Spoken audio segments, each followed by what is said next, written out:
नमस्कार दोस्तों। इस वीडियो में बिहार की जलवायु से संबंधित सभी महत्वपूर्ण पॉइंट को डिस्कस किया जाएगा और इसके सारे के सारे पॉइंट विभास पनोरमा बुक से डिस्कस किया जा रहा है।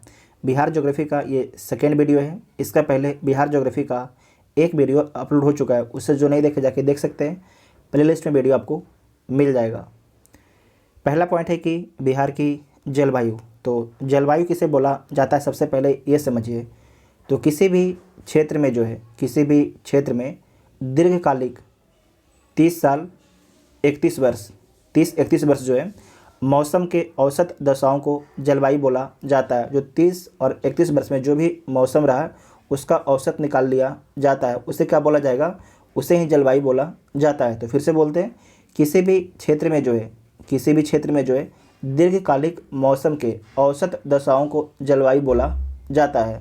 मौसम किसे बोला जाता है, तो देखिए जो जलवायु होता है ये क्या होता है, दीर्घकालिक होता है, जबकि जो मौसम होता है शॉर्ट टर्म होता है। जैसे मॉर्निंग में आपके धूप निकला हुआ है लेकिन 1 घंटे के बाद जो है बारिश होने लगा, तो उसे क्या बोलेंगे, ये मौसम में परिवर्तन हो गया। ये नहीं बोलेंगे कि जलवायु में परिवर्तन कर गया, क्या बोलेंगे, मौसम में परिवर्तन हो गया है। उसके बाद नेक्स्ट पॉइंट है कि बिहार की जलवायु जो है कैसी है, मानसूनी है। बिहार की जलवायु जो है मानसूनी है।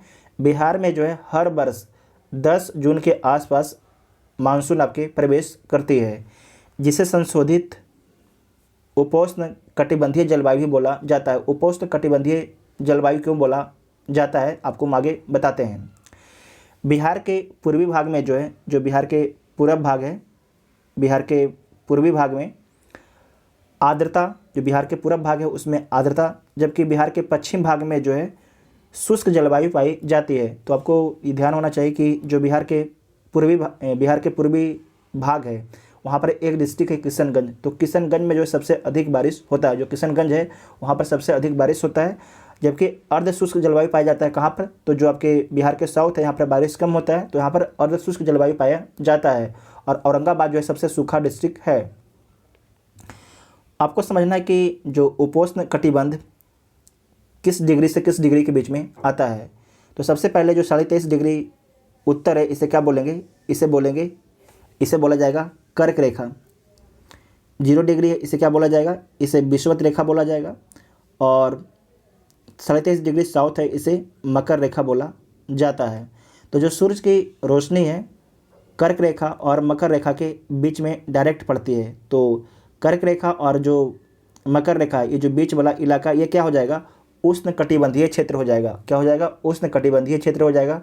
और भारत को भी जो है उष्ण कटिबंधीय क्षेत्र में ही माना जाता है। इससे भारत का जो विस्तार तो आपके है उष्ण कटिबंध और उपोष्ण कटिबंध दोनों में भारत का विस्तार है, जबकि भारत को जो है उष्ण कटिबंधीय माना जाता है। उपोष्ण कटिबंध किस डिग्री से किस डिग्री तक आता है, तो देखिए 23.5 डिग्री देख चुके हैं आप कर्क रेखा, उसके नीचे में यहाँ पर आपके 45 डिग्री नॉर्थ, 45 डिग्री नॉर्थ है।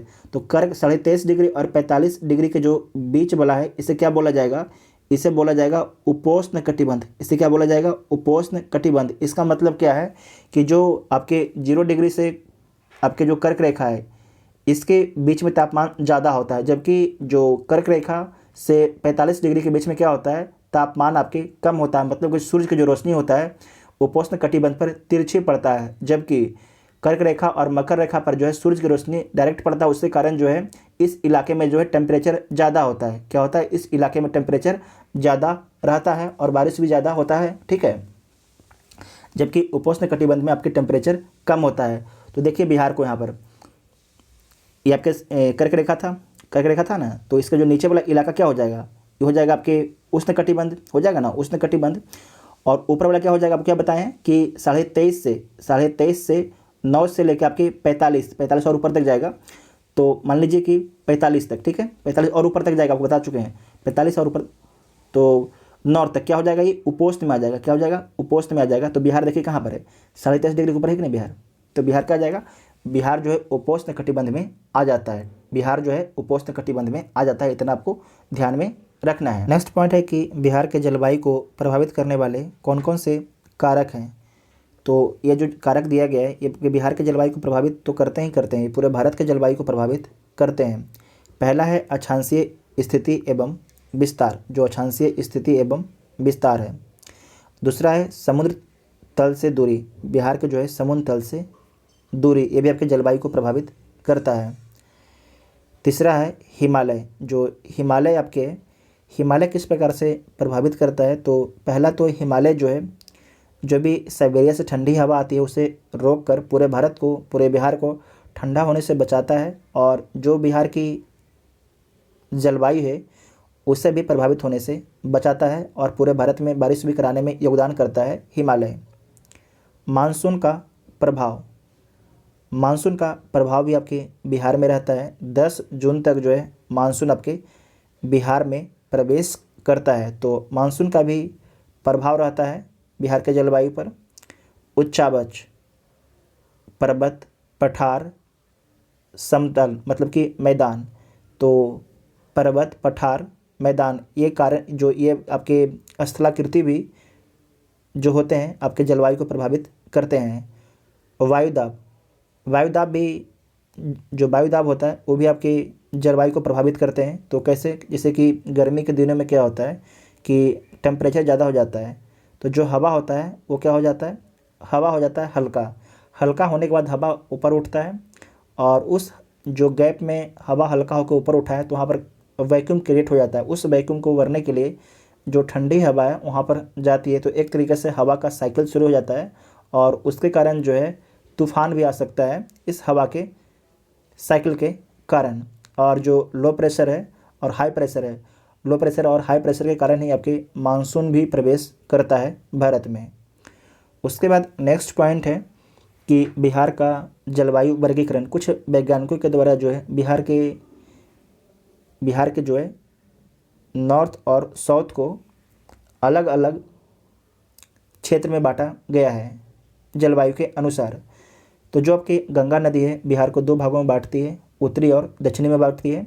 तो कुछ जो वैज्ञानिक हैं जो नॉर्थ बिहार है उसे अलग जलवायु क्षेत्र बताते हैं, और जो बिहार के साउथ है उसे अलग जलवायु क्षेत्र बताते हैं। ठीक है, तो एक उसी में वैज्ञानिक है कोपेन, ये बीपीएससी का पूछा हुआ सवाल है। तो कोपेन के द्वारा बोला गया कि जो उत्तरी बिहार की जलवायु है CWG है, CWG है, और दक्षिण बिहार की जो जलवायु है AW है। इनके द्वारा कोड दिया गया, इसे आगे डिटेल से पढ़ सकते हैं आप लोग कोई और बुक में। यहाँ पर आपको सिर्फ पीटी के लिए इतना ही फैक्ट काफ़ी है।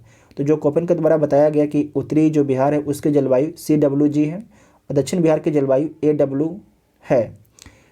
एक है वैज्ञानिक ट्रिबार्था, इनके द्वारा बताया गया कि उत्तरी बिहार की जो जलवायु है CAW है, जबकि दक्षिणी बिहार की जलवायु AW है। थार्नबाट एक वैज्ञानिक है, इनके द्वारा बोला गया कि उत्तरी बिहार की जो जलवायु है CAW है, और दक्षिण बिहार की जलवायु जो है AW है। ठीक है, उत्तरी बिहार की जलवायु CAW है, जबकि दक्षिण बिहार की जलवायु जो है AW है। तो इतना आपको ध्यान रखना है। इसका PDF को आप लोग डाउनलोड कर लीजिएगा टेलीग्राम ग्रुप से। उसके बाद देखिए बिहार में ऋतुएं, तो बिहार में मुख्यतः जो है 3 ऋतुएं पाई जाती है। पहला है ग्रीष्म ऋतु जो मार्च से मध्य जून तक होता है। दूसरा है वर्षा ऋतु, मध्य जून से मध्य अक्टूबर तक होता है, मध्य जून से जो है अक्टूबर तक होता है। शीत ऋतु जो है नवंबर से फरवरी तक होता है।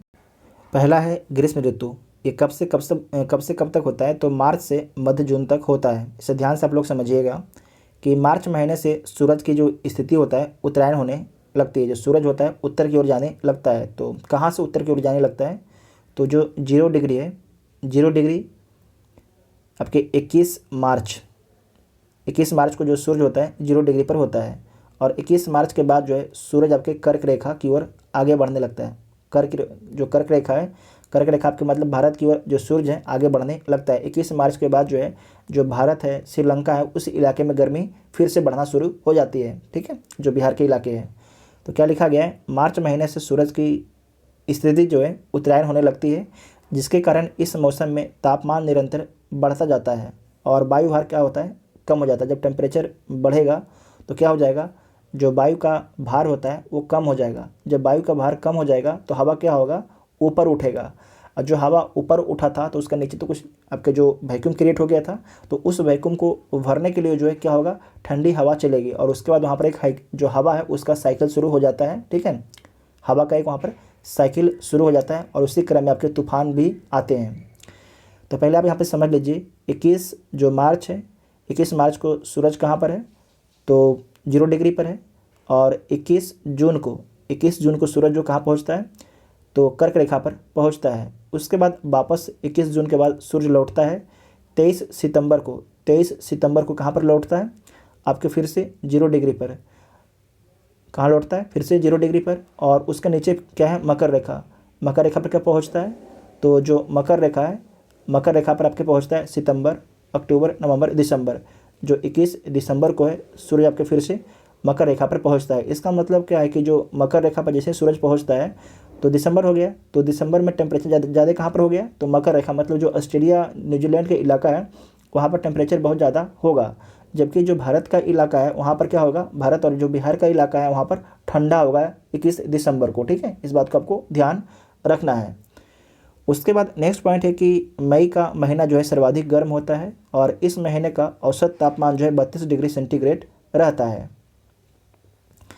यहाँ पर भी देख लीजिए कि जो इक्विनॉक्स पूछा जाएगा कि इक्विनॉक्स जो है इक्विनॉक्स 23 सितंबर और 21 मार्च को बोला जाता है। जो 23 सितंबर और 21 मार्च को जो है सूरज कहाँ पर होता है, तो विषुवत रेखा पर होता है। इसे नोट कीजिएगा, सूरज कहाँ पर होता है, विषुवत रेखा पर होता है। जबकि 21 जून को सूरज कहाँ पर होता है, तो कर्क रेखा पर होता है।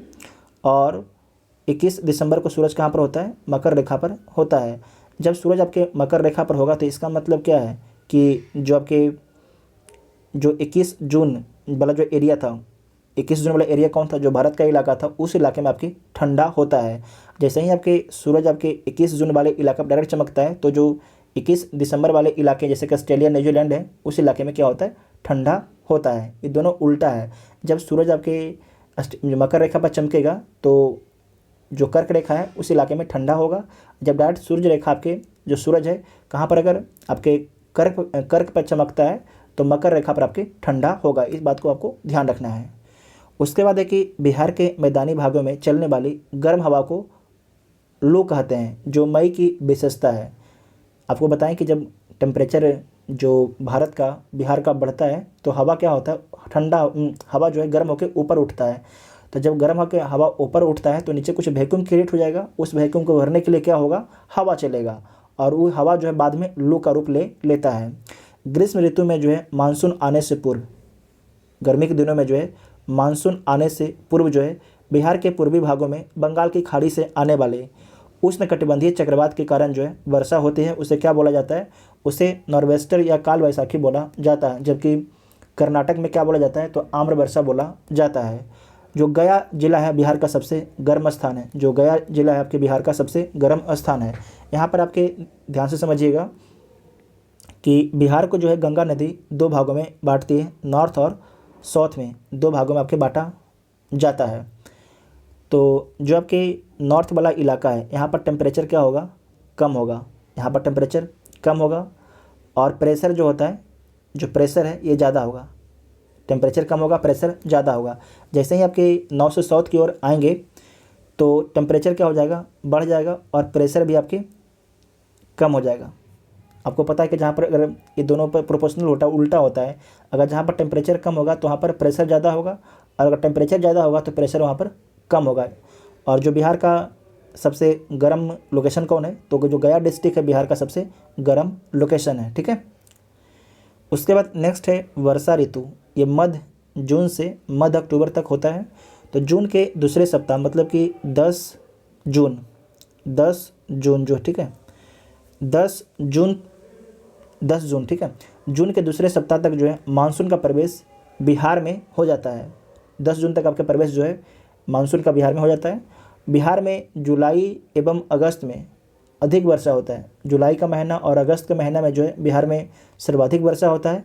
यहाँ वर्षा जो है मुख्यतः दक्षिण पश्चिम मानसून के कारण होता है। तो बिहार में जो भी वर्षा होता है दक्षिण पश्चिम आपके मानसून के कारण ही होता है और वो पानी आपके कहाँ से उठा के लाती है, बंगाल की खाड़ी से उठा के लाती है।